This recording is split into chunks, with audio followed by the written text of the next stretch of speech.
Welcome to the Heartbeat for Hire podcast. I'm your host, Lyndsay Dowd. My goal is to help train leaders and sales organizations how to manage and deliver results with empathy, compassion, and kindness. Let's get started. Hey, and welcome to the Heartbeat for Hire podcast. I'm Lyndsay Dowd, and I'm here with my guest, Dr. Lisa Belanger today. And Lisa is not only a PhD in behavioral medicine, she has an executive MBA, she's a certified physiologist and a high performance specialist. She's also the CEO of ConsciousWorks, and she's climbed Mount Kilimanjaro, amongst a million other things. Lisa, I'm so happy to have you here. And of all the things I said, what else did I leave out? I think snack holding for two tiny humans. Yes, that's my favorite. Is number one on the list and probably the most time consuming, but yeah, that's so awesome. Nice to be here.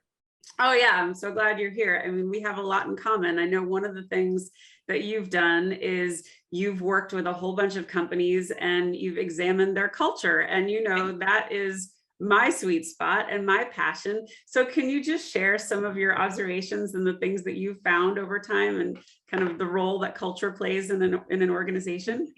So as you're well aware, culture is something that's really become a phenomenon in the last 10 years. Not that it wasn't before, but just one of interest and one of study and one of very strategic investment for those that are making it work well. But there's a lot that aren't. So you're seeing this broad spectrum of what culture can be. And then it was really escalated or intensified over COVID on what that means and how to do it and how to strategically do it and how to do it in a remote space, how to do it in a hybrid space. And for those that do culture well, those things don't matter as much, right? But it is that sense of how can we create this space of belonging within our organizations to get people leaning into their jobs instead of leaning out from a productivity and performance perspective. And then one that I'm incredibly passionate about is from a mental well-being perspective. We spend the majority of our day at work. So you want to be in this really great, trusted environment. So what we're seeing right now is, or what I'm seeing right now is this divide of people that are trying to force and do what's always been done. And those are leaning into like what could be, what is work, what could it be? How is that implemented? How are we creating engagement and being creative and fluid and agile in that space? So that's been very interesting to see. You're singing my song. I mean, this is so in line with everything that I see. And I just, I've seen it myself with leaders, you know, the ones that, you know, this is the way I've always done it. This is the way that it's worked. And intimidation and belittling and aggression is just my style. And it's a sports mentality. And, you know, I don't see people responding well to that. And so one of the things I've noticed is how leadership has evolved.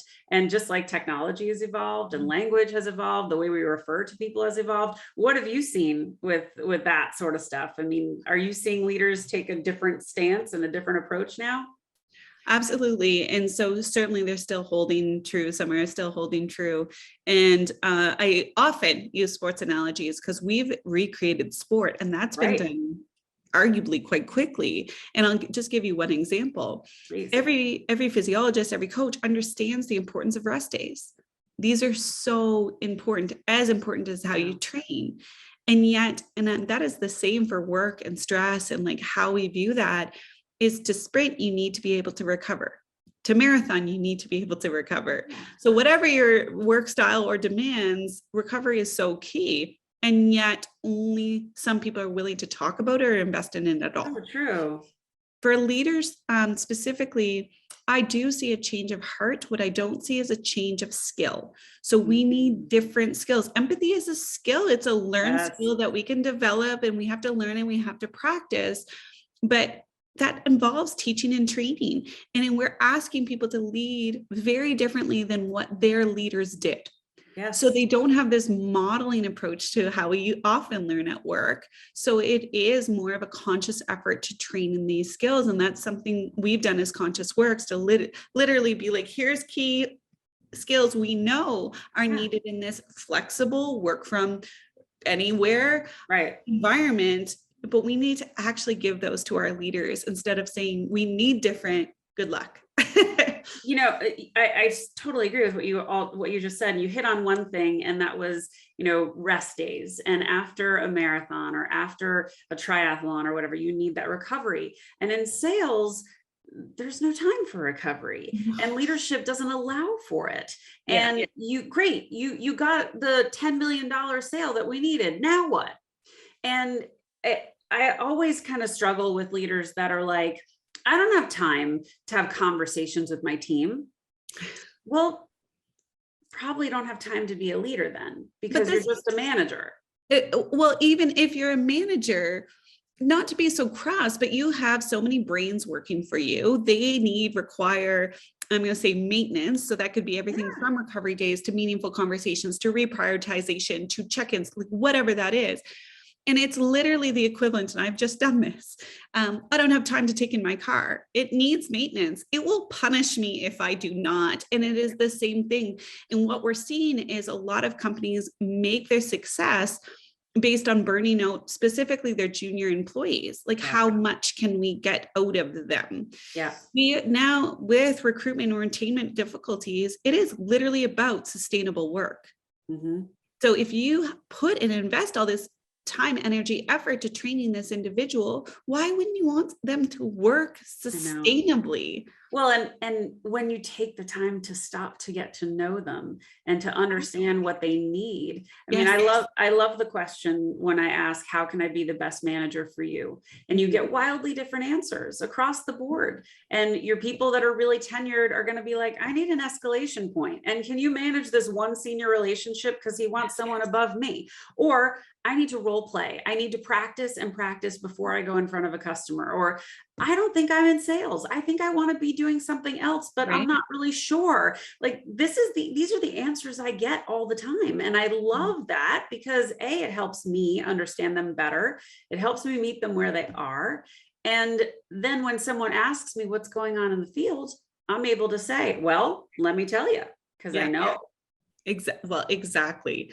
And get a little dirt on your boots so that you can make strategic decisions. And technically, and I don't know why this isn't framed more, knowing your people is knowing your business. Why wouldn't you want to know what's happening in your business, whatever that is, if you're owner of business, but also if you have a business portfolio that you're managing. This is so important. We hire full human beings. So and certainly as that interplays with sales, if somebody is burning out and they're cynical, that is not the person you want going and meeting clients. And that is your job to manage that. I agree. And I mean, I see this, I see an evolution happening on LinkedIn too, and specifically on how people are showing up. It used to be the time of, I am my job.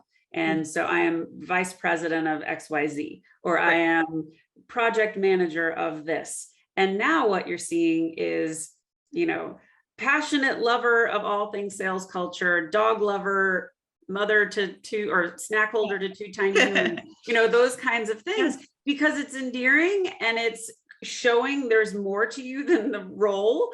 And just same thing with leadership. You have to recognize you're not dealing with just a side of a person. You're dealing with a whole person. And this is the complexities. Like, for example, my husband's in sales, and I swear to God, he uses me and the kids to make more sales, because he'll talk about us and the family life, and that resonates with people, and they associate with different stages of life or different struggles. And he uses those adorable photos to show the kids to get sales. And it's the dynamics of being a full person is how we develop relationships. So in sales, this is so important. But then if we take it outside of sales, what I love and what tends to resonate with people is, regardless of what you're selling. So if it's, in my case, a lot of the times it's my services or myself, is that people resonate with, I'd like to have a drink with her or coffee with her. And that's actually what they take away and remember. And it's because I can be self-deprecating with my humor, where I get myself in a lot of awkward situations, and I'll use them to poke fun and have some fun with some seemingly very difficult topics. But that's the point, is it's part of being human being. And that's what we're seeing the whole entire work shift towards, is being human centric. Yeah. So what separates us from AI, from technology, is what is going to be prevailing. So it is creativity, innovation, but it is being able to relate to other human beings on some meaningful level. And I even struggle with this work-life balance. I've never had a day where I'm like, I'm perfectly balanced, nailed it. It's work-life integration. And there's so much, yes, I have identity wrapped up in work, but it's not my full identity. So being able to play with that and understanding what that means for you. Well, I think people strive for connection, right? And course, yes. I know in sales, my favorite sales that I've ever had was when I had a connection with that other person. And I was talking with someone recently, and she was explaining that the way that she sells is, she just says, I'm not here to talk about me today. Today's all about you. I just want to know, what's your goal? What do you want to do this year? Tell me so I can help you get there. And it's such a disarming thing when you say that to a client and they're like, wait, what? Don't you just want to peddle stuff? Well, we'll get to that. But like, first, I want to understand you and how I can support your mission. When you do that, and when you do that as a leader and as a manager, it's a disarming moment for whoever you're talking to. But all of a sudden, you've shown your humanity. You've shown that you're interested in who they are. I think that really carries you. And it is so rare. It's actually so rare that somebody stops long enough, looks you in the eye, right, virtually or in real life, and says, like, how can I serve you? Right. Or how can I help you? And that you'll remember and mean that. It. And mean it. Yeah, exactly. Genuine empathy, concern. Personhood, but it's I find it so incredibly rare that we put down our cell phones, that we pay attention, that we give one other human being, a couple other human beings, our undivided self. And that's one of the reasons people remember you, right? It's true. And I know you and I share this, but can we talk a little bit about humor and the role, as you choke on your coffee, the role that humor plays in your world and how you talk to your clients? Because it's a huge one for me. Absolutely. And then you can't be cynical and upset or mad while you're laughing, right? No. So it's certainly, and I deal with in other parts of life. I have a cancer charity. So it's the hardest part of life, the hardest part of humanity, with supporters and with the survivors or patients themselves.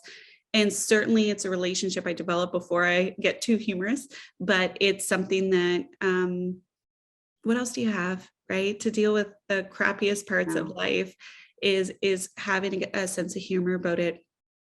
And then certainly from a workplace perspective, I deal a lot with company burnout, mental well-being, proactive mental health, and things have not been good in the last couple of years.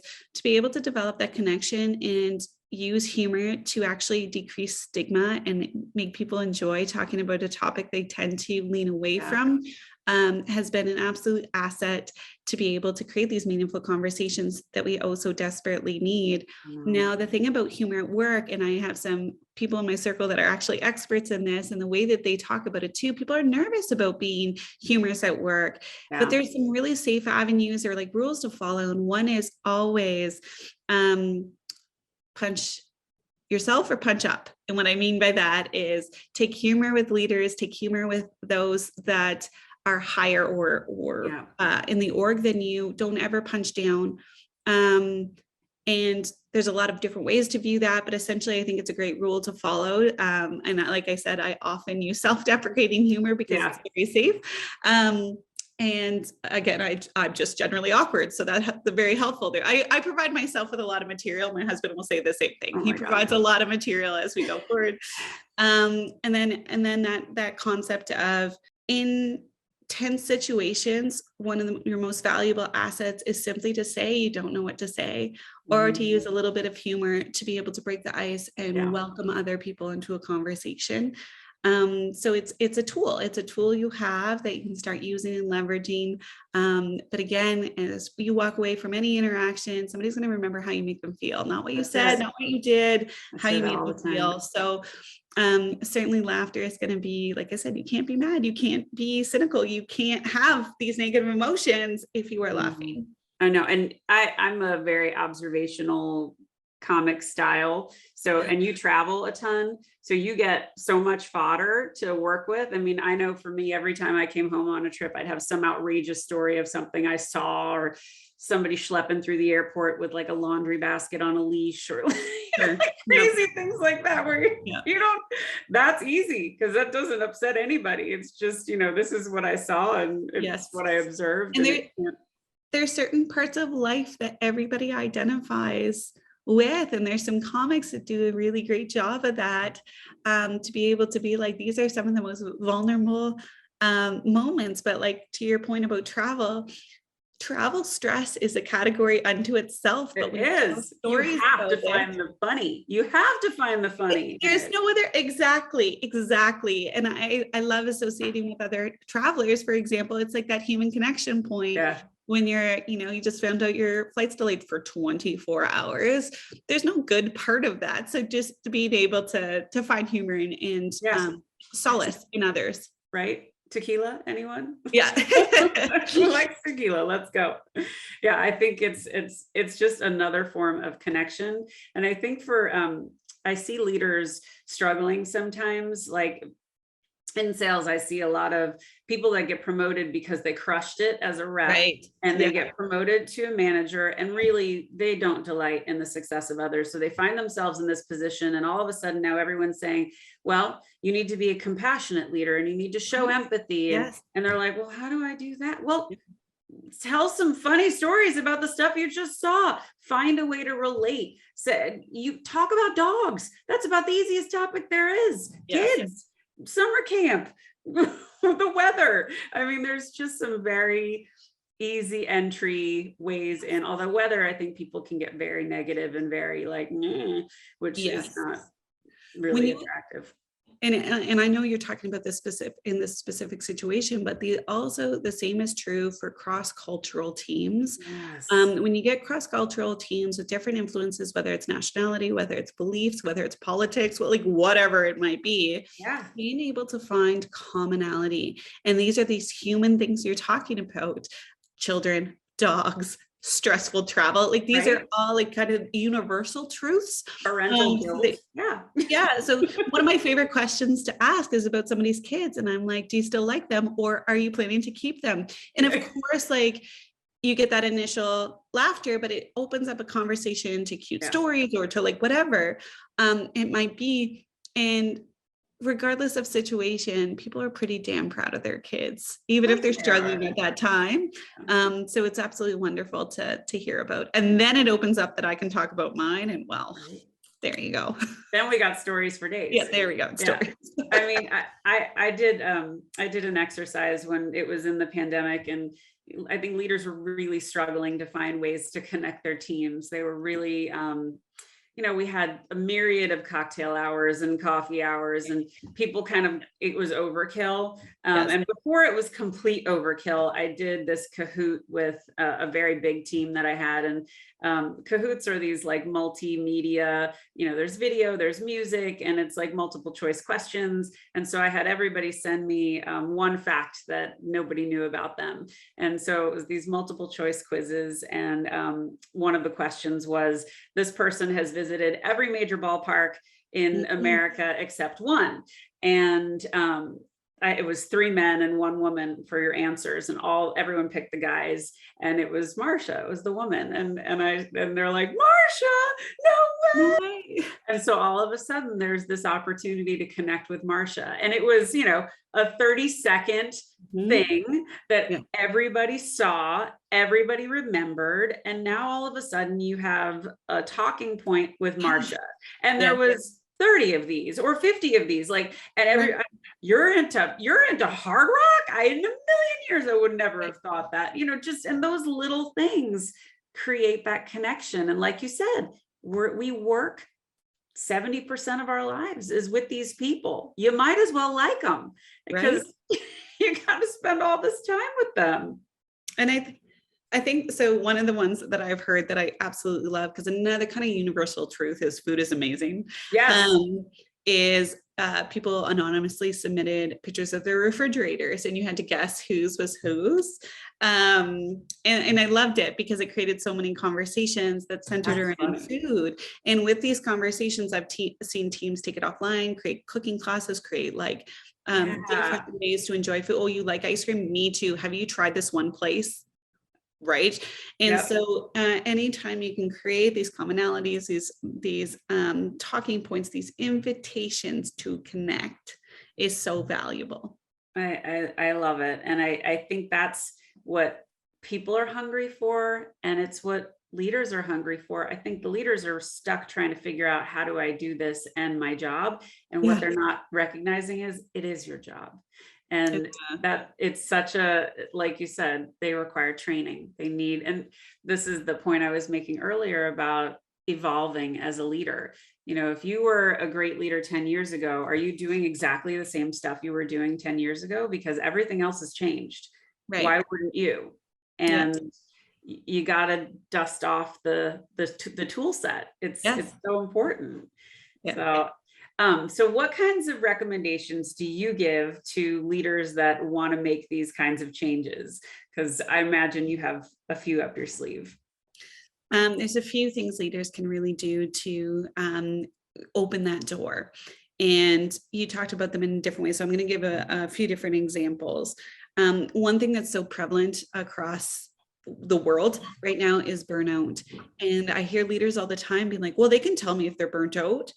Don't expect them to. Don't expect them to tell you if they are suffering or struggling, because in a way, doesn't matter how much psychological safety you've created, they feel like they are either failing at their job or worried about their job, or and so they will often struggle in silence, which is so unfortunate, because so often if you create that two-way communication, you can readjust priorities. There's no, like, you know, or parts of their job, or learn more about what lights them up about their job and create more focus and concentration on that. There's going to be somebody else on the team that loves the other stuff. So being able to shift things around. This is part of your role as a leader, is to create that two-way communication. I'm using burnout as an example because it's so directly related to work, but this is about anything, a loss, like being able to figure that out, to upskill on how to be a human being. I can't stress this enough. And what I mean by that is grief is going to happen to every single human being. And yet we very often don't know how to meet that, and don't know how to meet that at work. Being able to understand that person will remember it forever. Always. And say you react, even if you fully can't do what you want. You want to give them 3 weeks off work, but you can't do that based on your policies.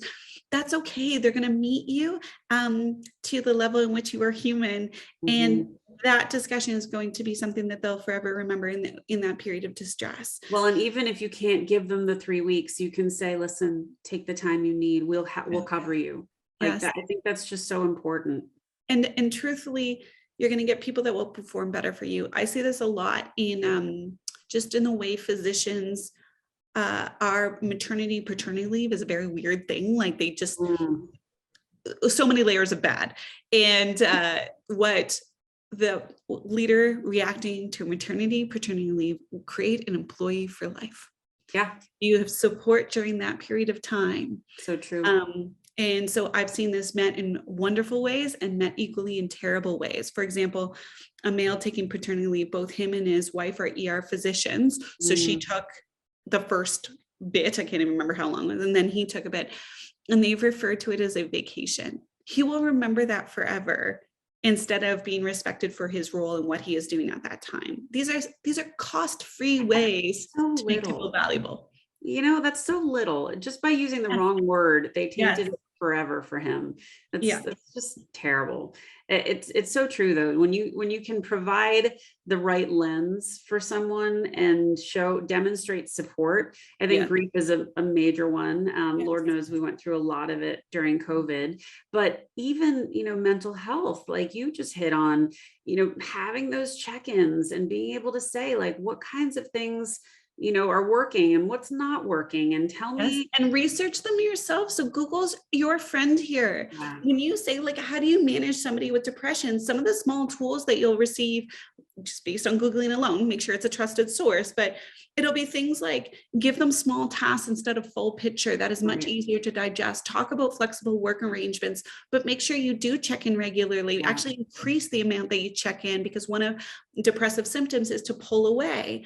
Reconnect, maybe invest a little bit more in whatever those connection pieces and tools you have at work. Those are 3 no cost or low cost ideas to support somebody when they are going through an incredibly distressful situation. And it's not that, and not assuming that they're going to be unproductive. That's not fair. Most depressed people are incredibly productive. It just hurts more and it's harder. Everything's harder. You're right. Yeah. So being able to adjust as a leader, knowing those few things. If somebody comes and tells you they have ADHD, they just got diagnosed, Google it. There's so many tips and tricks and support for leaders as somebody that's neurodiverse, and leading somebody with that in sales, to be fair. Over a lot of people with ADHD in sales, because it quickly hits that dopamine with a sale. So real estate sales are professions that people thrive as neurodiverse in that way. So being able to understand that as a leader, it is a Google away. It's asking the individual involved. And when they tell you, like, I suffer from depression, or I have ADHD, all the more reason to ask the question, how can I be the best manager for you? How can I help you through this? And they're going to tell you, or they're going to say, I need to think about it and I'll come back. But like, you're making yourself available. You're making them feel understood. You're not stigmatizing anything. You're saying, I'm creating space for you to be okay. And I had a rep who I adore, and we're still close to this day. And he suffered from depression, and he was so embarrassed by it and was uncomfortable talking about it. And because we had a long friendship, he would tell me about it. And it was hard for me to know how to help him and what to do. And it was all parts of his life. It was family, it was work, it was all of those things. And had I just said, how can I help you? What can I do to make it easier? And I wasn't evolved enough then to know. And now I know, but it's recognizing I could have done better there. And I'm not making that mistake again. That's like the other thing is, and I can't stress this enough, with every single leadership course we offer, we spend a lot of time on self-reflection, because it's exactly that. You're learning from and I'm going to use mistakes very lightly in this way, but your future knowledge is being able to evaluate and look back and self-reflect on how you reacted to different situations. This is how you're going to build as a leader, especially when you cannot lean on modeling as being this way. Oh, I'm going to lead how I was led. No, don't. No, don't. So how can you evolve? And it is a simple self-reflection piece of, and I have a little sheet that I can hand to you if you want, but it's 5 minutes at the end of the night, just to, ask some strategic questions and learn. Yeah, that's like we said, this isn't hard. It's just tweaking and unlearning some really bad techniques that are out there. I can recall quite a few that were inappropriate and rude and intimidating, and nobody wins. And you never get the best out of someone when you're like that. So it's so hard to watch when you see that kind of leadership and you watch everyone withdraw. And as soon as the all hands calls start, it's only the cronies that will chime in. Everybody else is just going to sit there and wait. And in support of leaders, I think this is one thing that we found over the pandemic as we are asking people to shift. Leaders are going through a lot too. So leaders are going through whatever their own situation is. So when it comes to like reaching out and taking care of your team, schedule it, use the things that you have in your control to ensure that you're still doing it when they need it the most, even when you are going through your own XYZ. You'll also notice that your level of vulnerability as you're going through things, or also going through stressful change, all the things, will increase your trust with your team. And if you say, I need a day, that is amazing. It's one of the best things you can do for your team, is ensure you're in the best position to support and help them. So I think that of all of this, we're actually demanding more of leaders. We are asking them to reskill and also do more, and also get their job done, and also care about all these different business metrics, etc.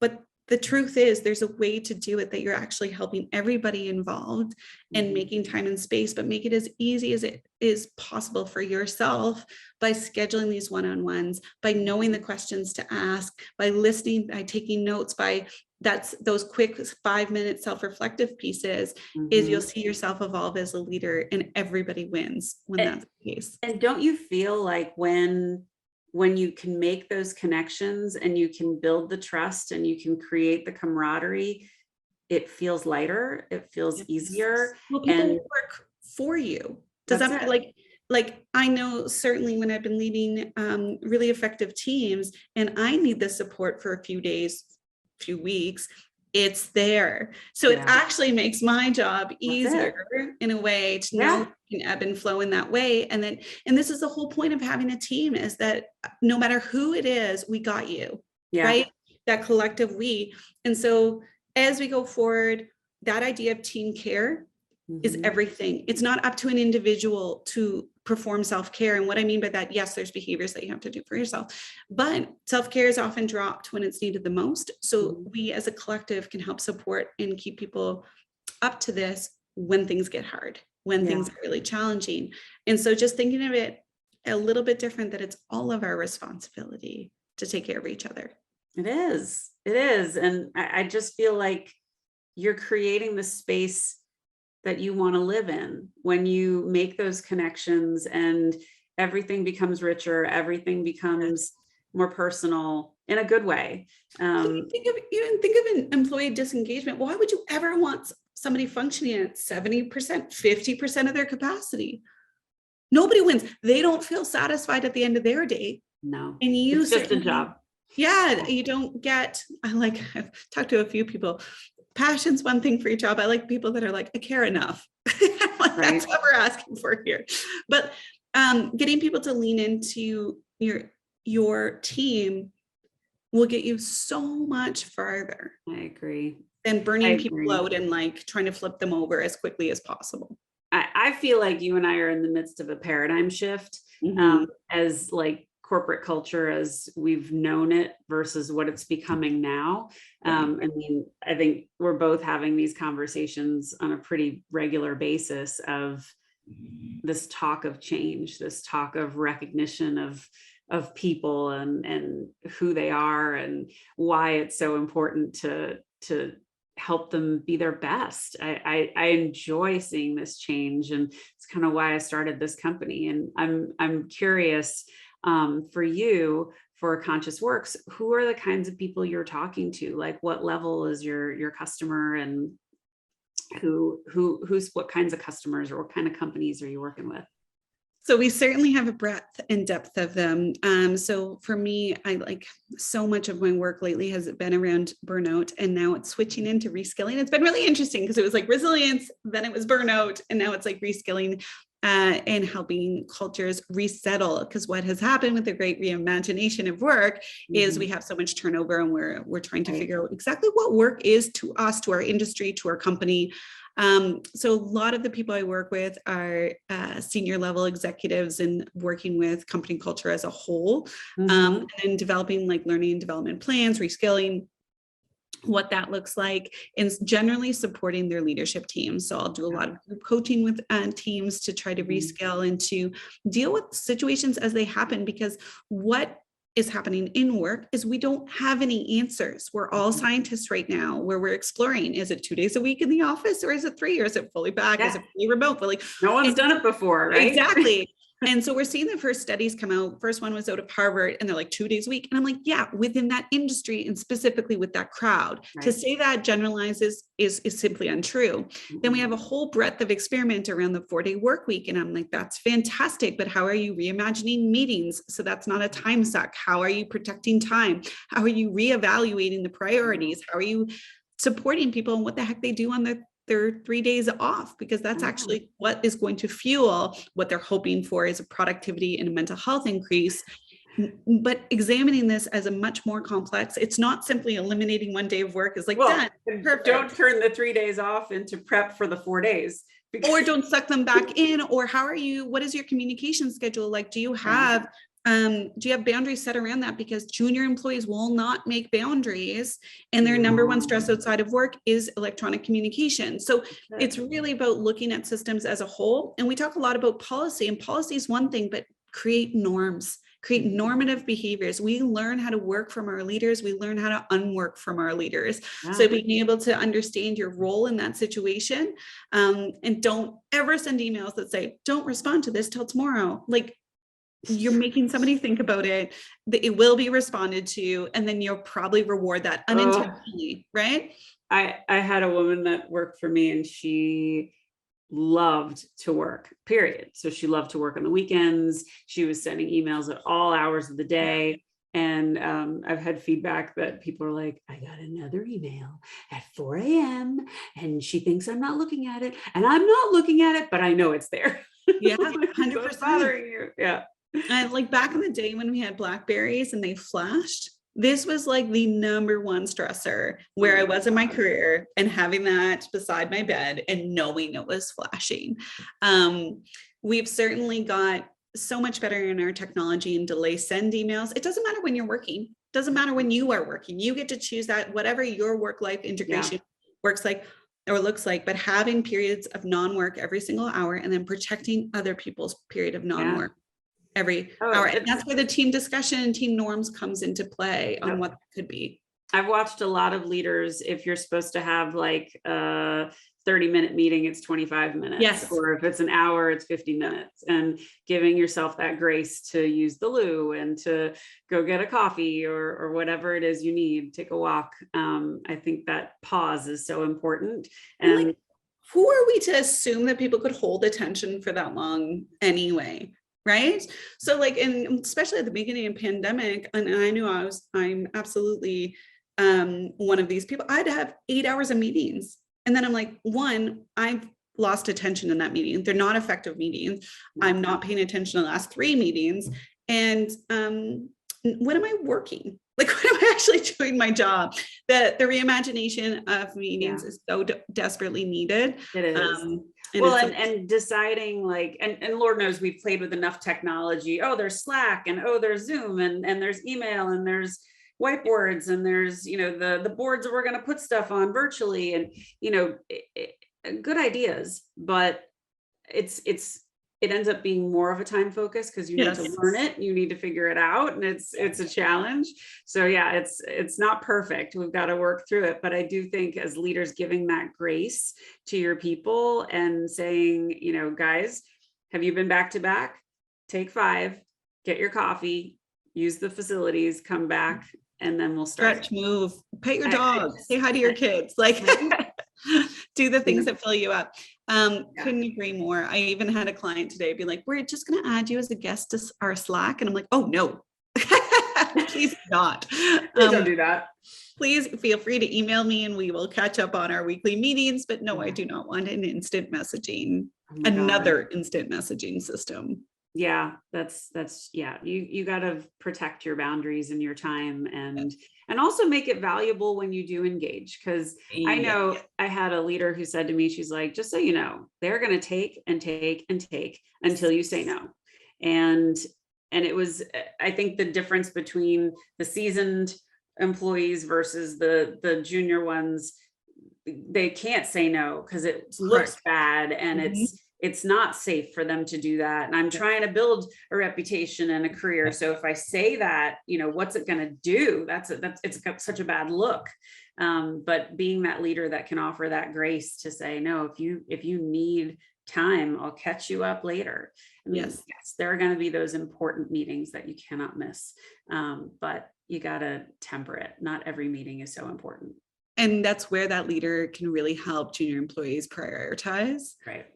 Because the idea is, and I cannot stress this enough, both the employee and the leader want to do the employee to do their best job. Yeah, of course. As an employee, you have to be able to call out what that means.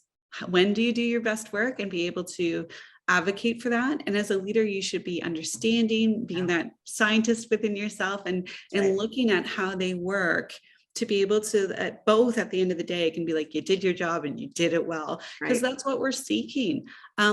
Work can very much fuel us and energize us, or it can completely deplete us.